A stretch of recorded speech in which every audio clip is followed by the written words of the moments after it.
Hello everyone and welcome back to another tutorial. Today we're going to see how to open password protected zip file in Windows 11.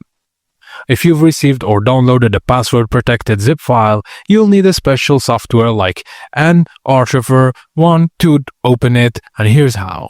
Firstly, download Archiver 1 for Windows. Follow the installation prompts to download it and set it up. Now right-click on the encrypted zip file and select an Archiver 1, then Open. Now inside the app, click Extract All. Pick the folder where you want your files saved, then click Select Folder. Now you need to enter the password. Type in the correct password for the encrypted zip, or click OK to unlock it. And that's it. Your files will now be extracted to the folder you selected. If you want to quickly access them, click Show Extracted Files in Folder to open them instantly. Thank you guys for watching, and please don't forget to like and subscribe for more.